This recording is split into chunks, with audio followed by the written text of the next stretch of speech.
नमस्कार दोस्तों। डेट आज की 10 जनवरी 2026 है। स्वागत है आपका एडिटोरियल डिस्कशन में।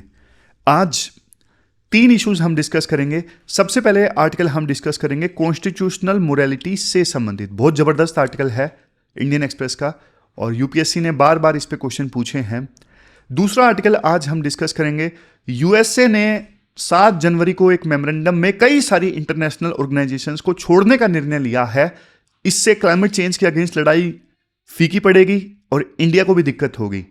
फिर तीसरा आर्टिकल आज हम डिस्कस करेंगे। तीसरा भी काफी अच्छा आर्टिकल है। तीसरा आर्टिकल है सिंगापुर मॉडल से हम क्या कुछ सीख सकते हैं। देश को विकसित भारत बनाना है 2047 से पहले, तो सिंगापुर मॉडल से क्या कुछ सीखा जा सकता है। तो चलिए डिस्कशन स्टार्ट करते हैं। इसके बाद नेक्स्ट आर्टिकल देखो, कॉन्स्टिट्यूशनल मोरालिटी से संबंधित है। सिलेबस में ना खास करके जीएस पेपर 2 पॉलिटी से आप इस आर्टिकल को रिलेट कर सकते हो और यूज होने को ये जो आर्टिकल है वैसे देखो एथिक्स में भी यूज हो सकता है। कैसे मैं आपको बताऊंगा। और देखो खास बात यह है, 2-3 बार यूपीएससी ना मेंस में कॉन्स्टिट्यूशनल मोरालिटी पे क्वेश्चन पूछ चुकी है, तो काफी इंपॉर्टेंट है ये कॉन्स्टिट्यूशनल मोरालिटी। ये सारे एस्पेक्ट्स हम डिस्कस करेंगे। Who is George growth and what is the core definition of constitutional morality, Ambedkar ने क्या कहा था और इमरजेंसी ईरा में कॉन्स्टिट्यूशनल मोरालिटी का क्या हुआ, ये सारे एस्पेक्ट्स हम डिस्कस करेंगे। देखो सबसे पहले एक सिनेरियो से मैं आपको सिंपल भाषा में समझाता हूं।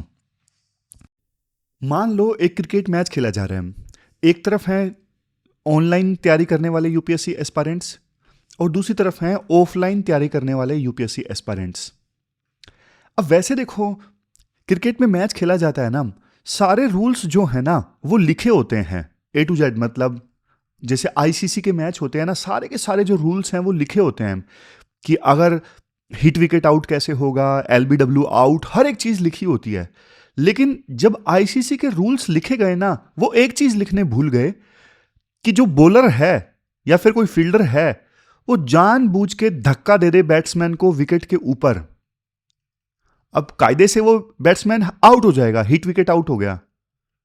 लेकिन जो रूल लिखने वाले थे उन्होंने ये चीज कभी सोची नहीं थी कि इतना गलत भी कोई कर सकता है, कोई फील्डर या फिर बॉलर इतना गलत कर सकता है। उन्होंने ये चीज सोची नहीं कि ये तो पॉसिबल ही नहीं है, इसलिए उन्होंने ये चीज लिखी नहीं रूल में कि कोई फील्डर या फिर बॉलर जानबूझ के धक्का दे दे बैट्समैन को विकेट्स के ऊपर तो वो आउट हो जाएगा। क्या उसे आउट माना जाएगा या नहीं माना जाएगा? नहीं समझे एग्जाम्पल? मैं सिंपल भाषा में समझाता हूं। देखो हर एक चीज ना कई बार आप रूल में या कानून में लिख नहीं पाते, कुछ चीजें छूट जाती हैं। अब वो छूटी हुई चीजें हैं, अब कहने को वो कानून नहीं है, लेकिन देखो मोरली तो वो गलत है ना। अब ये चीज लिखने भूल गए रूल्स में कि कोई बॉलर जानबूझ के बैट्समैन को विकेट पे धक्का दे दे, क्योंकि उन्होंने सोचा ही नहीं था ऐसा भी हो सकता है। सोचा नहीं था इसलिए कानून में लिखना वो भूल गए। लेकिन कानून में लिखना भूल गए इसका मतलब क्या वो मोरली राइट है? नहीं, वो लीगली सही हो सकता है क्योंकि वो कानून में लिखना भूल गए, लेकिन ये मोरली गलत है। ये गेम की स्पिरिट के अगेंस्ट है। मानते हो ना कि कानून में लिखना भूल गए, लेकिन भाई गलत तो गलत है, कोई बात नहीं, लीगल नहीं है, कम से कम मोरली तो गलत है ना। तो यहीं से आप अब सोचिए कॉन्स्टिट्यूशनल मोरालिटी के बारे में। मतलब कॉन्स्टिट्यूशन को मानना, जैसे अभी मैं आपको एग्जांपल देता हूं।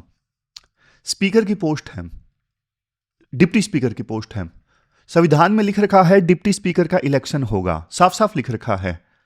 लेकिन रूलिंग पार्टी डिप्टी स्पीकर का इलेक्शन ही नहीं करवा रही है। क्यों नहीं करवा रही है? क्योंकि ना टाइम नहीं लिखा हुआ है।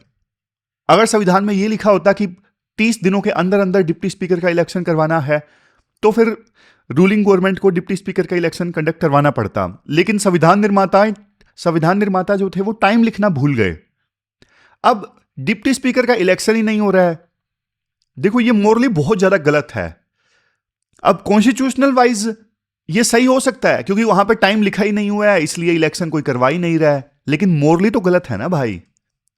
स्पीकर की पोस्ट, डिप्टी स्पीकर की पोस्ट है, आप उसका इलेक्शन करवाओ, संविधान में लिख रखा है, आप नहीं करवा रहे हो। आप संविधान में जो चीज नहीं लिखी उसका फायदा उठा रहे हो, लूप होल का फायदा उठा रहे हो। तो ये चीज कॉन्स्टिट्यूशनल मोरालिटी के अगेंस्ट है। समझे अब कॉन्स्टिट्यूशनल मोरालिटी? कॉन्स्टिट्यूशनल मोरालिटी का सिंपल मतलब यह है कि संविधान को फॉलो करना स्पिरिट में, मतलब जिस इंटेंशन के साथ में वो कानून बनाया गया था ना, उस इंटेंशन को फॉलो करना। मैं फिर से रिपीट कर देता हूं ताकि किसी प्रकार का कंफ्यूजन ना रहे। कॉन्स्टिट्यूशनल मोरालिटी का मतलब सिर्फ इतना नहीं है संविधान को फॉलो करना, नहीं।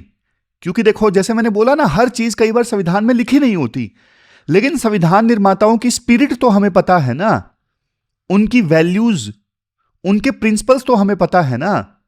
तो कॉन्स्टिट्यूशनल मोरालिटी का मतलब यह नहीं कि सिर्फ संविधान को फॉलो करना, संविधान की वैल्यूज, संविधान के प्रिंसिपल्स, संविधान की जो स्पिरिट है उसको फॉलो करना, उसके साथ चलना, यह मतलब है कॉन्स्टिट्यूशनल मोरालिटी का।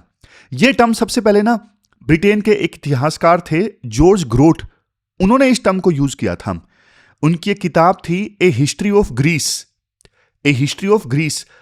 ये देखो यहां पे इस बुक में ना उन्होंने ये लिखा था, कॉन्स्टिट्यूशनल मोरालिटी जो है ये एक एहसास है जो देखो लिखे हुए रूल्स के नीचे छुपा है। अब आदमी कोई रूल लिखता है तो वो कुछ प्रिंसिपल्स के साथ लिखता है ना, कुछ स्पिरिट के साथ में लिखता है, कुछ वैल्यूज के साथ में लिखता है। रूल्स जब लिखता है तो रूल्स के नीचे जो ये रूल्स के नीचे जो ये वैल्यूज, प्रिंसिपल्स, स्पिरिट होती है ना, उनको फॉलो करना, ना कि सिर्फ रूल्स को फॉलो करना। अब कॉन्स्टिट्यूशनल मोरालिटी ना इनके हिसाब से, जॉर्ज ग्रोट के हिसाब से, दो पिलर्स पे टिकी है। पहला है फ्रीडम, मतलब सबकी आजादी की इज्जत करना। दूसरा है सेल्फ रिस्ट्रेंट।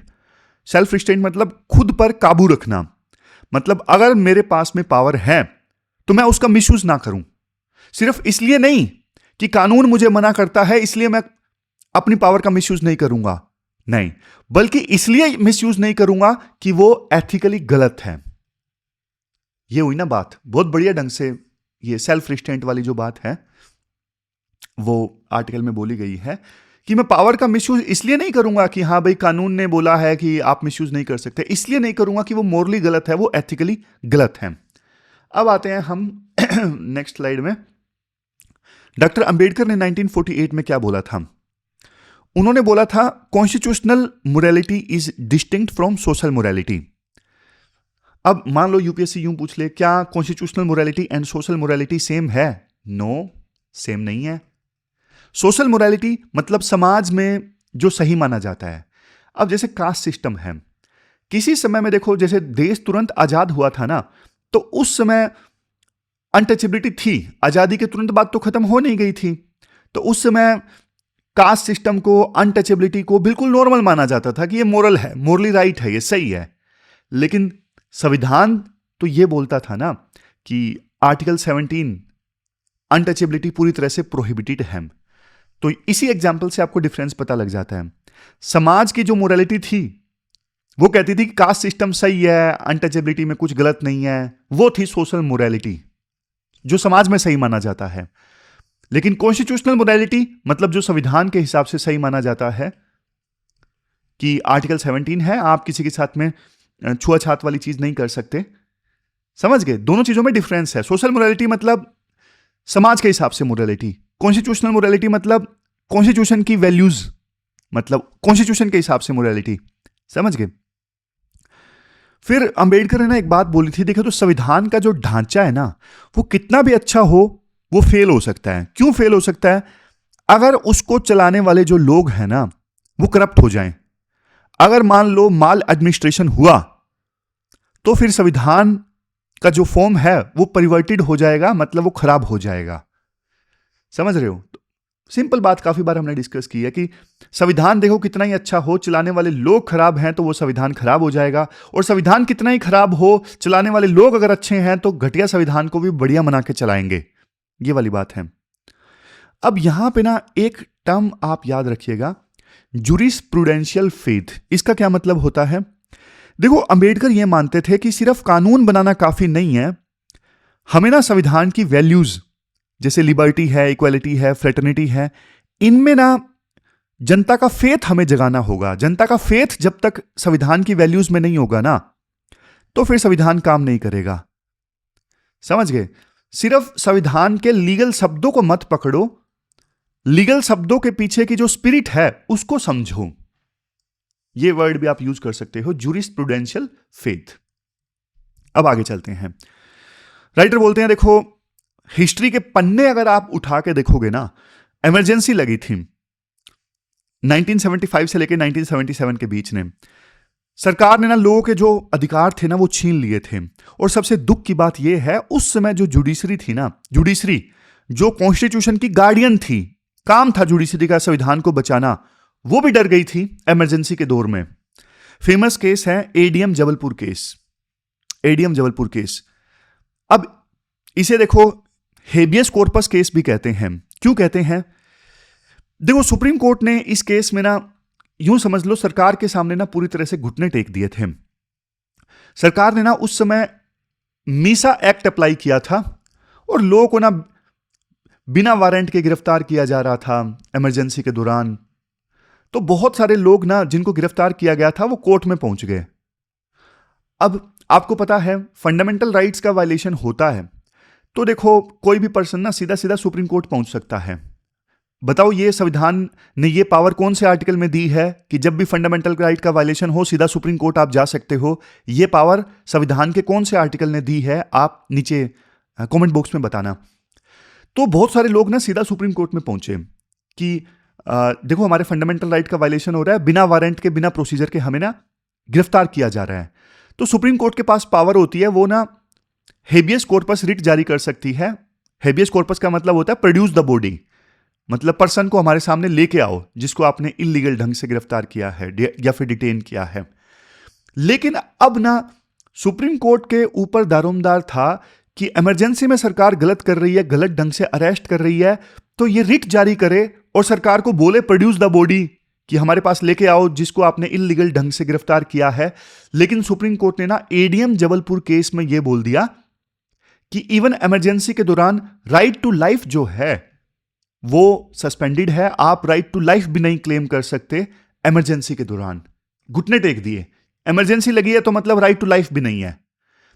5 जजेस की बेंच थी एडीएम जबलपुर केस में, लेकिन 5वें जो जज थे ना, जस्टिस एच.आर. खन्ना, बहुत जबरदस्त जज थे, बहुत ज्यादा जबरदस्त। क्यों? इमरजेंसी का दौर था, सारी दुनिया इंदिरा गांधी के ऑर्डर फॉलो कर रही थी, लेकिन ये जो जज है ना, सैल्यूट है इस जज को जो झुका नहीं। Justice HR. खन्ना ने बोला कि भाई क्या मतलब है, इमरजेंसी लगी है तो आप किसका राइट टू लाइफ छीन लोगे क्या? आर्टिकल 21। इन्होंने बोला कि राइट टू लाइफ ये तो संविधान से पहले भी था, मतलब संविधान तो बाद में बना है, राइट टू लाइफ तो बहुत पुराना है, अंग्रेजों से भी पुराना है, नेचुरल राइट है राइट टू लाइफ। तो देश समाज ये बाद में बने, राइट टू लाइफ तो पहले का है। रूल ऑफ लॉ भी संविधान बनने से पहले का है। इमरजेंसी लगी है तो इसका मतलब आप किसी से उसकी जान का अधिकार छीन लोगे क्या? यह बात जस्टिस एच.आर. खन्ना ने बोली। एकमात्र जज 5 जजेस की बेंच में जिन्होंने डिसेंट नोट लिखा। इनको पता था कि मैं इंदिरा गांधी के अगेंस्ट जाऊंगा तो मेरी चीफ जस्टिस ऑफ इंडिया ये बनने वाले थे, मुझे नहीं बनाएगी इंदिरा गांधी। उस समय इंदिरा गांधी ने बाईपास कर दिया था ऑलरेडी 1973 में केशवानंद भारती केस के बाद में। तो इनको पता था कि नहीं बनाएंगे इंदिरा गांधी अगर मैंने डिसेंट जारी किया। फिर भी इन्होंने ना डिसेंट नोट लिखा। और एक बात बोलूं, मैंने ये पॉलिटी की क्लास में भी बताई थी, जब इन्होंने ये नोट लिखा ना, dissent note ADM Jabalpur case में, तो ना न्यूयॉर्क टाइम्स में खबर छपी थी कि कभी इंडिया को फिर से आजादी मिली, इमरजेंसी अगर हटी इंडिया में फिर से, तो एक जज, एक पर्सन जिसका स्टैच्यू बनना चाहिए सुप्रीम कोर्ट में, वो हैं जस्टिस एच.आर. खन्ना। ऐसा बोला था न्यूयॉर्क टाइम्स ने। और आज ना सुप्रीम कोर्ट में जस्टिस एच.आर. खन्ना का स्टैच्यू है और इनके नाम पे ना सुप्रीम कोर्ट में लेक्चर सीरीज चलती है। तो महान जज थे ये जस्टिस एच.आर. खन्ना। तो इन्होंने बोला साफ साफ, जुडिशरी की थोड़ी सी इज्जत बचाई। हालांकि इज्जत तो चली गई क्योंकि 4 जज तो एक तरफ थे कि हाँ भाई इमरजेंसी लगने के दौरान भी नहीं है, मतलब इमरजेंसी लगने के दौरान आर्टिकल 21 लागू नहीं है। फिर देखो पिछले 50 सालों में कॉन्स्टिट्यूशनल मोरालिटी का एवोल्यूशन कैसे हुआ है, अच्छे ढंग से हुआ है। मतलब बेसिक स्ट्रक्चर डॉक्ट्रिन आया केशवानंद भारती केस में कि पार्लियामेंट के पास में पावर तो है संविधान को अमेंड करने की, लेकिन अनलिमिटेड पावर नहीं है। आप संविधान को इस प्रकार से अमेंड नहीं कर सकते कि बेसिक स्ट्रक्चर ही चेंज हो जाए, क्योंकि कोई तो लिमिट होनी चाहिए ना। अब कल को देखो, मान लो बीजेपी है या कांग्रेस है, इनकी 545 में से 500 सीट आ गई, राज्यसभा में भी इनकी मेजोरिटी है मान लो, तो मेजोरिटी है दोनों हाउसेज में जबरदस्त वाली, तो क्या ये फंडामेंटल राइट्स उड़ा देंगे क्या? मेजोरिटी है इसका मतलब संविधान से फंडामेंटल राइट्स डिलीट कर देंगे? मेजोरिटी है इसका मतलब संविधान में ये प्रोविजन कर देंगे क्या अभी जो सरकार चुनी गई है वो 25 साल तक काम कर सकती है? फिर तो कुछ भी चेंज कर देंगे ये, अगर इनके पास में मेजोरिटी है तो कोई तो लिमिट होनी चाहिए ना कि संविधान को कहां तक अमेंड किया जा सकता है, कहां तक नहीं किया जा सकता। देखो हिटलर जो है ना, हिटलर इतना ज्यादा डिक्टेटर बन गए, और ऐसा नहीं कि उन्होंने इलीगल ढंग से पावर हथियाई, वहां की जो पार्लियामेंट थी ना, उन्होंने हिटलर को पावर दी कि आप जो भी डिसीजन लो वो कानून होगा।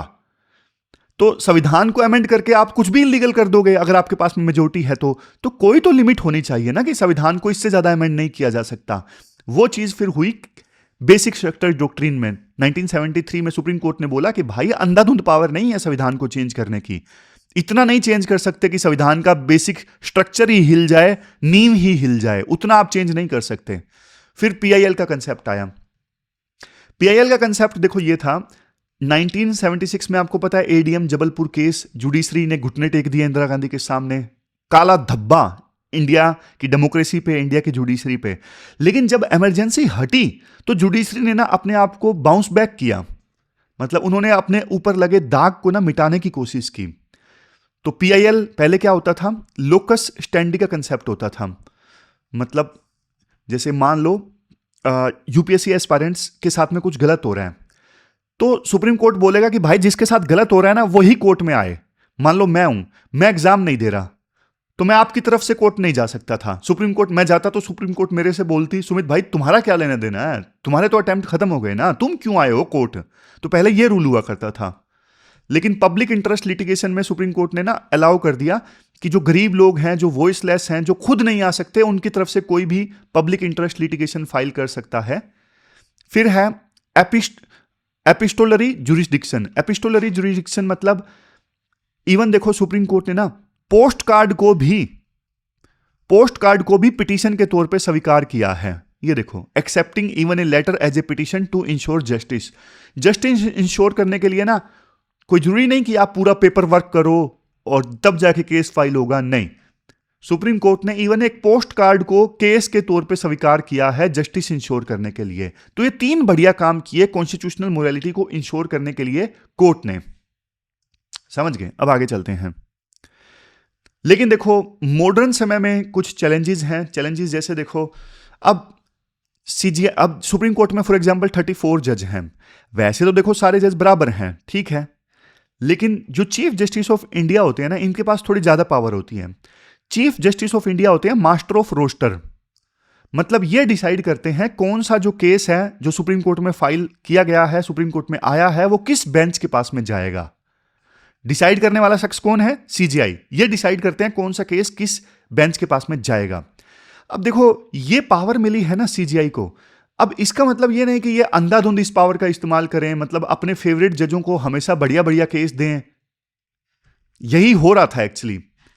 आपको याद होगा 2-4 साल पहले की बात है, चीफ जस्टिस ऑफ इंडिया को छोड़ के जो 4 सीनियर मोस्ट जज थे, उन्होंने एक प्रेस कॉन्फ्रेंस की थी और ये आरोप लगाए थे कि सीजीआई जो है वो कॉन्स्टिट्यूशनल मोरालिटी के हिसाब से नहीं चल रहे हैं, वो केस जो हैं वो अपने बंदों को दे रहे हैं, अपने फेवरेट जजेस को दे रहे हैं।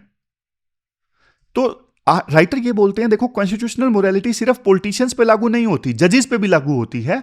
वो भी संविधान की जो वैल्यूज हैं उसको फॉलो करें। जो सीजीआई कर रहे थे उस समय वो गलत कर रहे थे, वो मास्टर ऑफ रोस्टर थे, लेकिन इसका मतलब ये नहीं कि वो बिना ट्रांसपेरेंसी के अपनी मर्जी से काम करें, लॉजिकल ढंग से उन्हें काम करना चाहिए था। तो एग्जाम्पल दिया गया है कि कॉन्स्टिट्यूशनल मोरालिटी जजेस पे भी लागू होती है।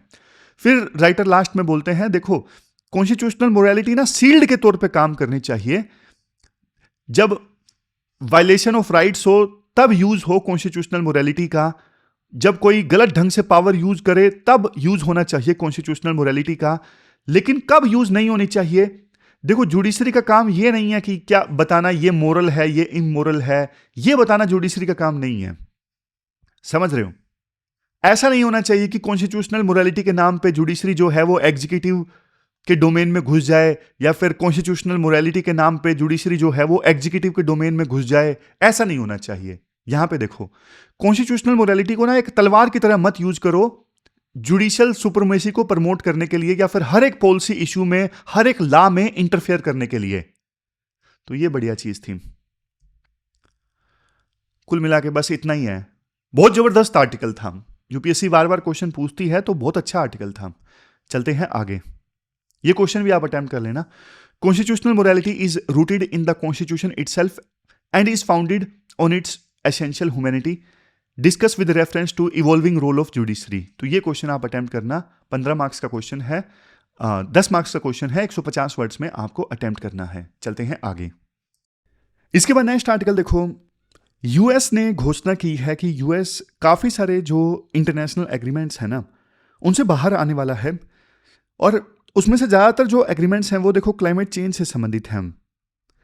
तो वर्ल्ड की जो लड़ाई है क्लाइमेट चेंज के अगेंस्ट, उसके लिए ये गहरा धक्का है यूएस की डिक्लेरेशन।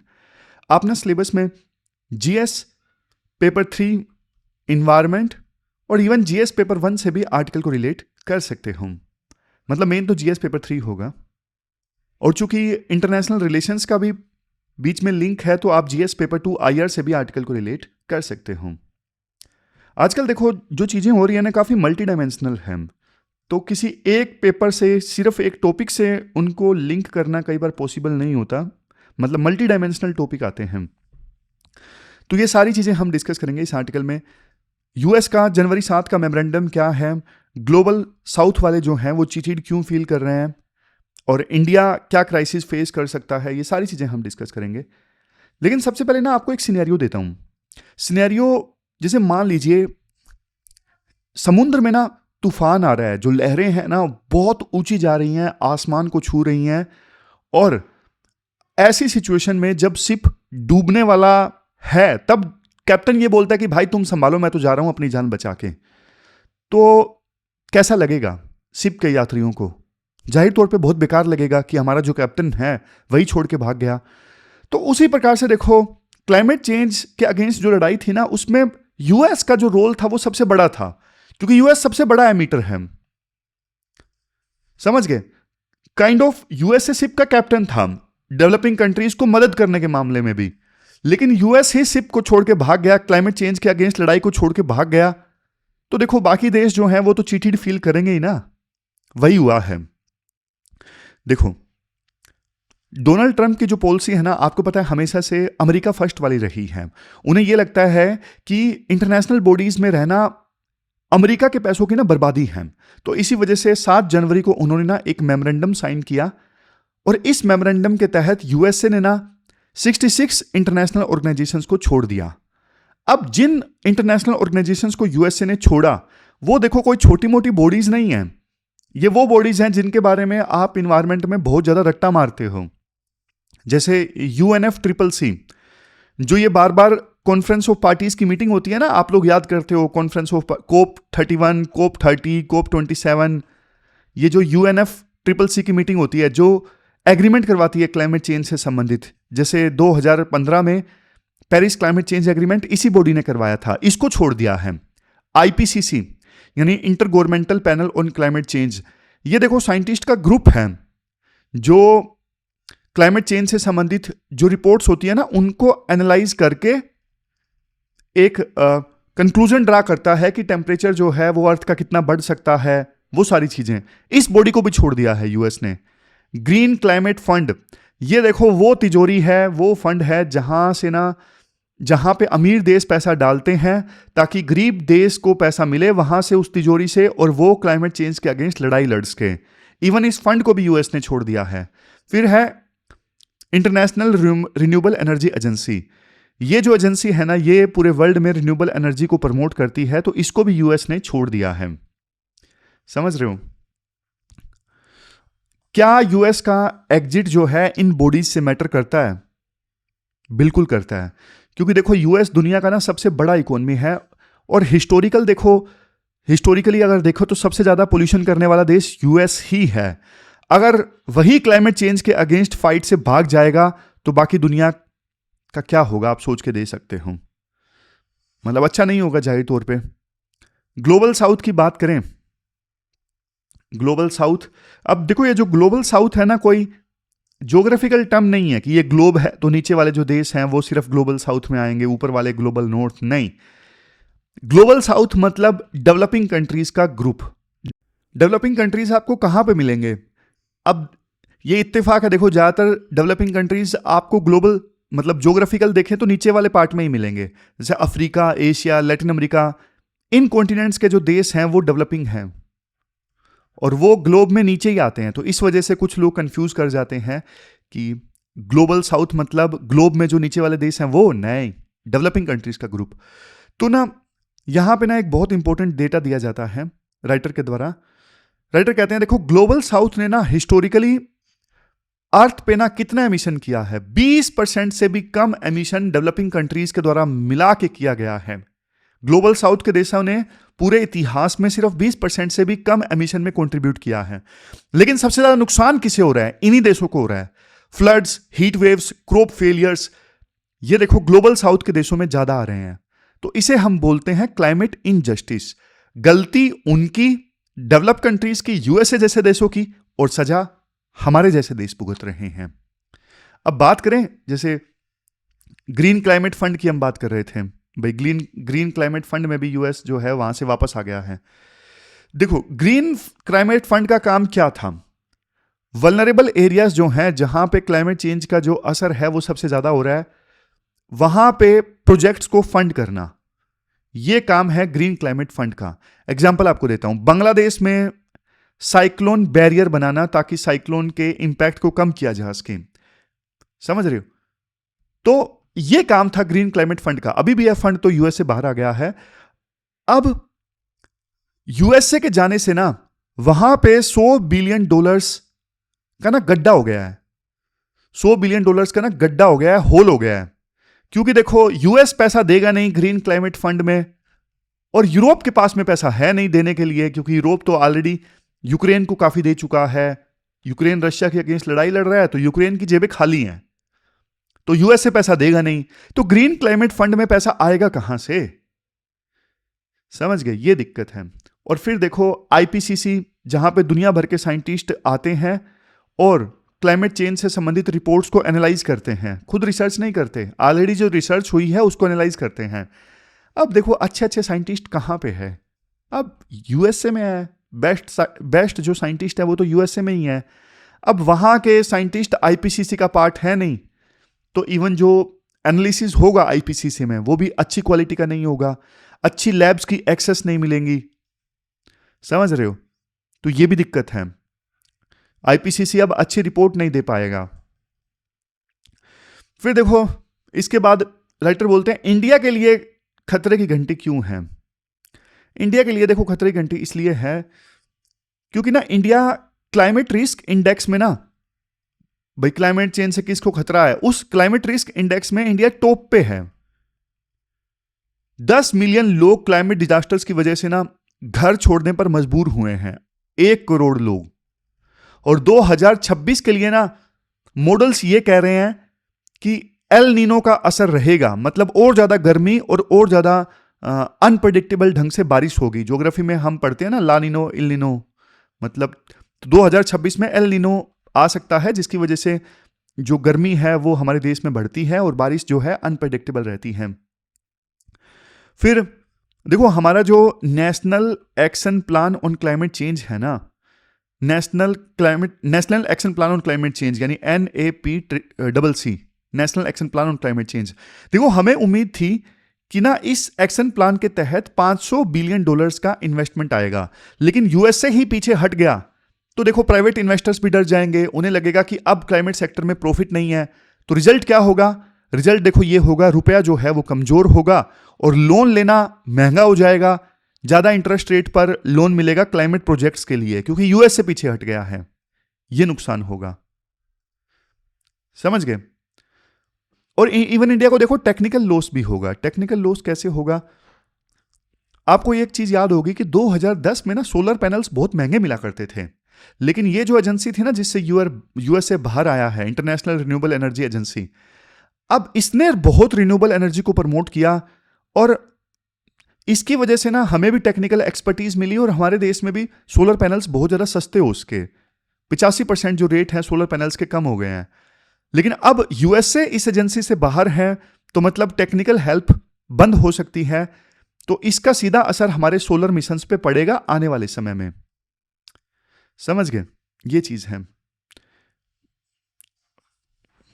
फिर इसके बाद एक पॉइंट पीछे ये रह गया कि वो वाला पॉइंट आया नहीं है ना, हाँ ये रहा है, ये पॉइंट बताना भूल गए थे।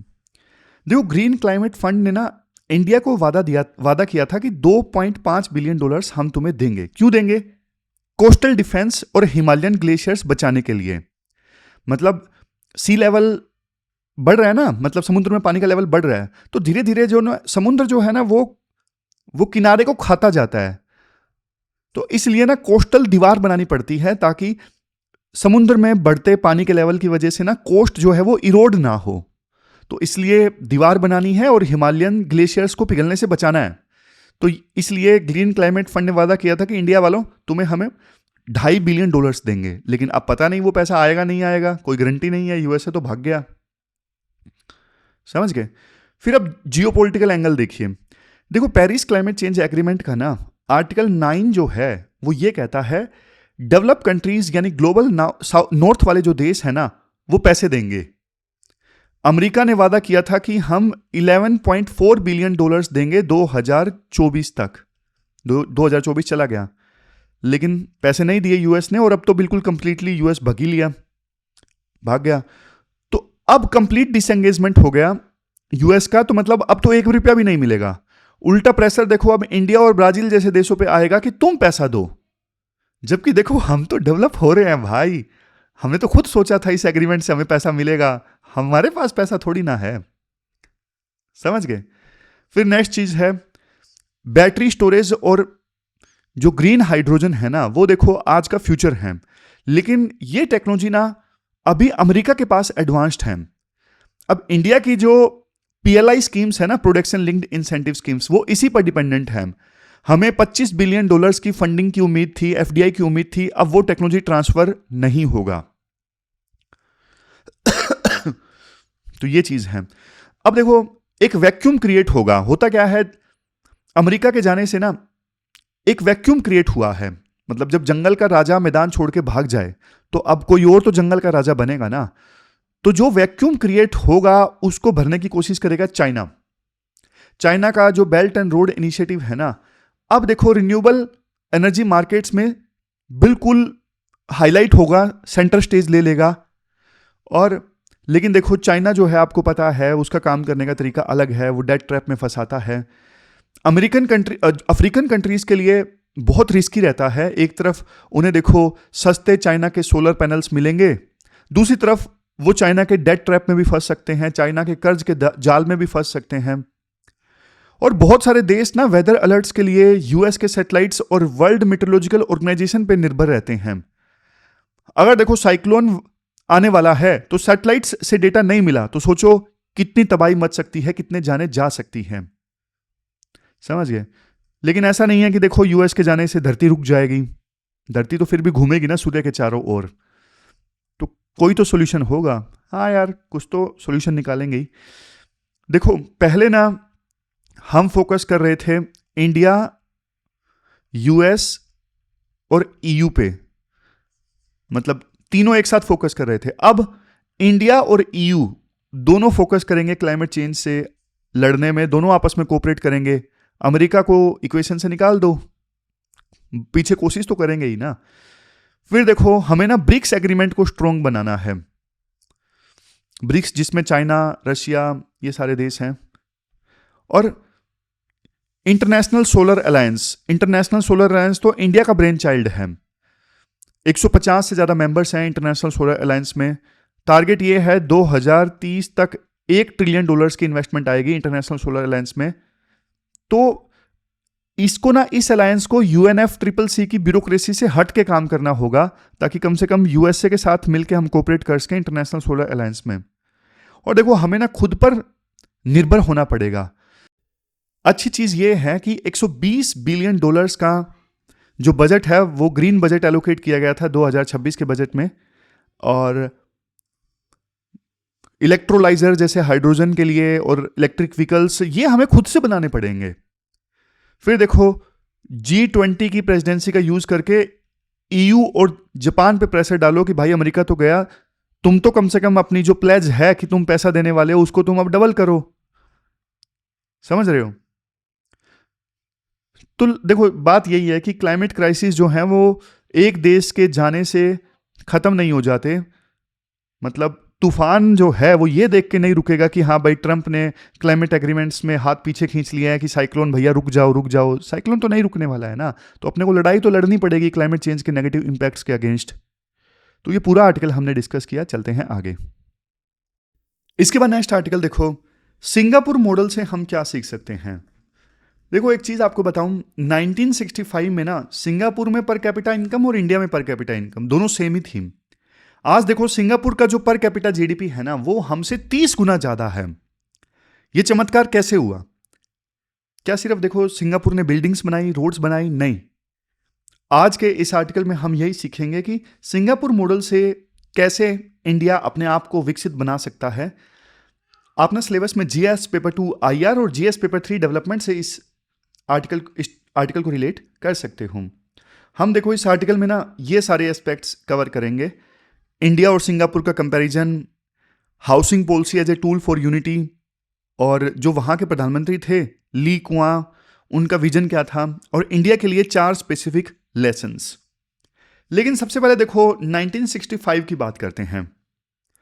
देखो सिंगापुर को ना मलेशिया से अलग कर दिया गया था उस समय, और जब सिंगापुर मलेशिया से अलग हुआ था तो ये देखो कोई खुशी की आज़ादी नहीं थी, मजबूरी थी। क्योंकि देखो सिंगापुर के पास ना पानी था, ना खेती, ना रिसोर्सिस। वहाँ की सोसाइटी देखो बहुत नाजुक थी, क्योंकि ना पॉपुलेशन का स्ट्रक्चर आप उस समय देखो क्या था। 75% लोग तो चाइनीज थे जो मेजोरिटी में थे, 14% लोग मलाया थे, और 10% लोग इंडियंस थे। तो ये सिचुएशन थी उस समय सिंगापुर की। अब यहां पे आप ध्यान से देखो, अंग्रेजों ने सिंगापुर को कॉलोनी बनाया था, तो कॉलोनियल टाइम से ना वहां पे इनइक्वालिटी बहुत ज्यादा थी। मतलब चाइनीज लोग जो थे वो बिजनेस में आगे थे, अमीर थे, लेकिन दूसरी जो कम्युनिटीज थी ना जैसे मलाया और इंडियन, ये देखो काफी पीछे थे। तो ऐसी सिचुएशन में आपको पता है सिविल वार की जो सिचुएशन है वो काफी ज्यादा बढ़ जाती है। अगर सरकार सिर्फ मेजोरिटी की सुनती तो देश टूट जाता। लेकिन वहां ऐसी सिचुएशन में एंट्री होती है एक विजनरी लीडर की जिनका नाम था ली कुआं। इन्होंने इंडिया के बारे में बोला कि इंडिया के पास में सारे रिसोर्सेज हैं, लेकिन इंडिया का मॉडल खराब है, डेमोक्रेसी में तुम खेलते रहते हो, इसी वजह से तुम डेवलप नहीं कर पाए।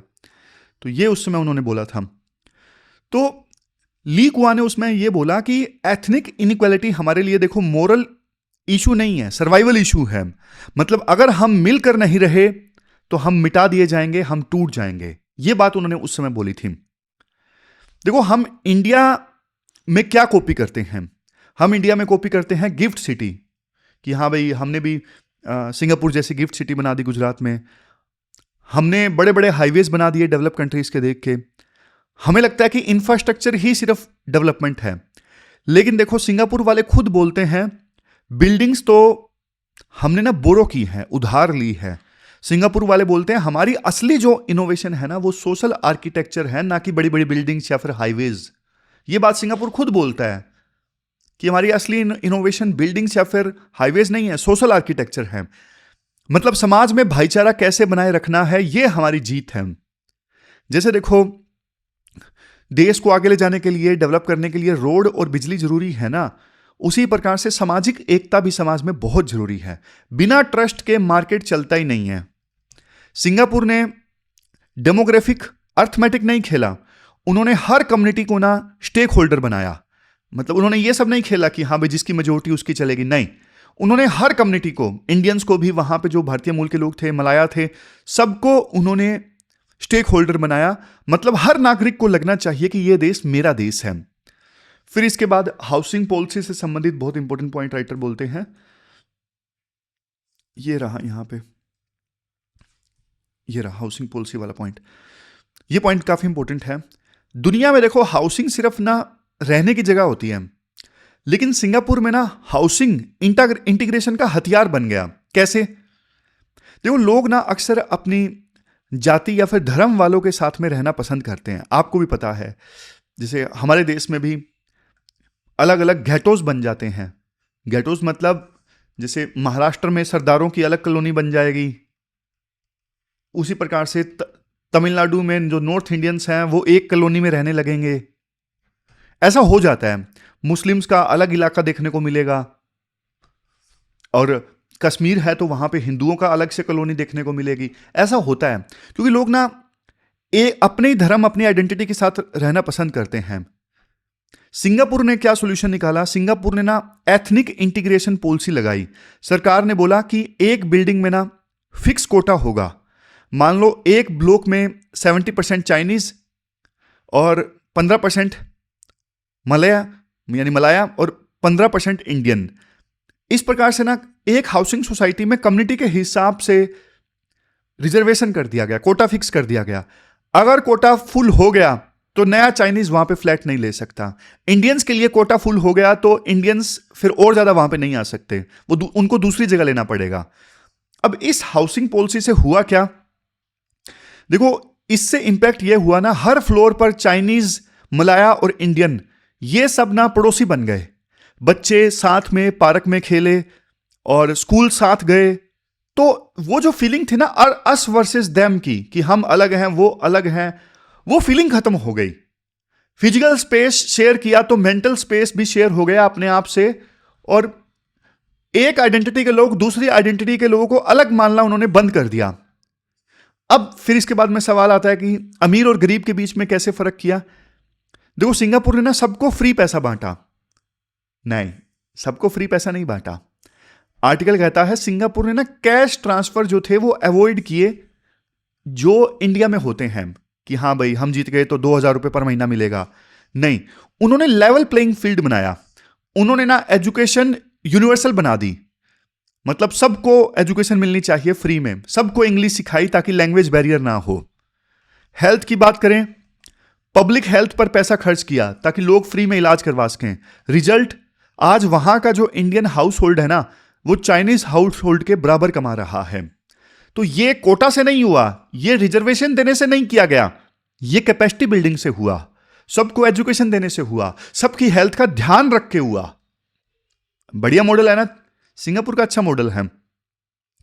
जबकि इंडिया में देखो हम ना आउटकम बराबर करने की कोशिश कर रहे हैं। आजादी से लेके अभी तक आउटकम बराबर नहीं कर पाए हैं। अभी भी हम फ्रीबीज बांटने के लिए मजबूर हैं।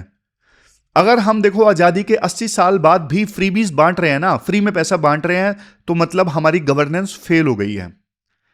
कुछ भी बोलो, कड़वी बात है, हमारे लीडर्स बुरी तरह से फेल हो गए हैं कि आजादी के बाद भी 80 साल बाद फ्री में पैसा बांटना पड़ रहा है। तो देश कहीं ना कहीं देखो तरक्की नहीं कर सका। सिंगापुर ने स्टार्टिंग लाइन बराबर कर दी कैपेसिटी बिल्ड करके, एजुकेशन अच्छी देके सबको सबकी अच्छी हेल्थ इंश्योर करके। अब देखो सिंगापुर से ना 4 बड़े लेसन्स क्या सीख सकते हैं। सबसे पहला लेसन जो हमने डिस्कस किया, सोशल कोहेशन इज इंफ्रास्ट्रक्चर। भाईचारे को ना आप इमोशन मत समझो, भाईचारे को आप इकोनॉमिक एसेट समझो। जब देखो दंगे नहीं होते, बिजनेस वहीं पे ग्रो करता है। दूसरा है housing as a integration tool. India में अर्बन प्लानिंग में ना विभिन्न कम्युनिटीज का मिक्स होना जरूरी है। सिर्फ अमीरों की गेटेड सोसाइटी और गरीबों की स्लम ये सब नहीं चलेगा। शेयर्ड स्पेस होने चाहिए, अलग अलग कम्युनिटीज के लिए कोटा फिक्स होना चाहिए हाउसिंग सोसाइटीज में। फिर क्रेडिबल एस्केलेटर ऑफ मोबिलिटी, मतलब लोगों को विश्वास होना चाहिए कि अगर मैं मेहनत करूंगा तो मैं ऊपर उठूंगा। अगर ये विश्वास टूट गया ना तो लोग फिर सिस्टम तोड़ देंगे। इसलिए वहां पे ना लोगों को विश्वास है कि मैंने मेहनत की, मैंने अच्छी एजुकेशन हासिल की, मैंने अच्छी स्किल हासिल की तो मैं ऊपर उठूंगा। इंडिया में लोगों को विश्वास ही नहीं है सिस्टम के ऊपर। फिर है लास्ट, पब्लिक हेल्थ इन्वेस्टमेंट। देखो बीमारी जाति या धर्म नहीं देखती, आपको भी पता है। बेसिक हेल्थ सबका अच्छा होना चाहिए ताकि एक बीमारी ना किसी परिवार को ना गरीबी रेखा से नीचे ना ले जाए। समझिए, तो ये 4 लेसन्स हम सिंगापुर से सीख सकते हैं।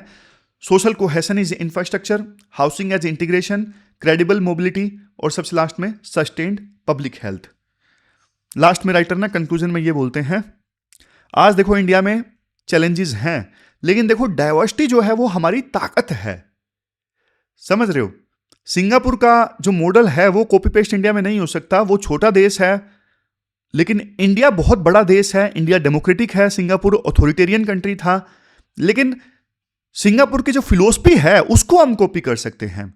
फिलोसफी क्या है? फिलोसफी ये है, विकसित भारत तभी बनेगा जब देखो हमारे देश में सोशल आर्किटेक्चर मजबूत होगा, जब लोगों की कैपेसिटी बिल्ड होगी। सिर्फ कंक्रीट की बिल्डिंग्स बनाने से या फिर कंक्रीट के हाईवेज बनाने से देश विकसित नहीं बनेगा। यह चीज हमें ध्यान रखनी है। तो ये पूरा आर्टिकल हमने डिस्कस किया। ये थी हमारी आज की डिस्कशन। कल मिलते हैं फिर से एक नई डिस्कशन के साथ। तब तक आप अपना ध्यान रखिए, अच्छे से पढ़िए। Thank you very much for discussion.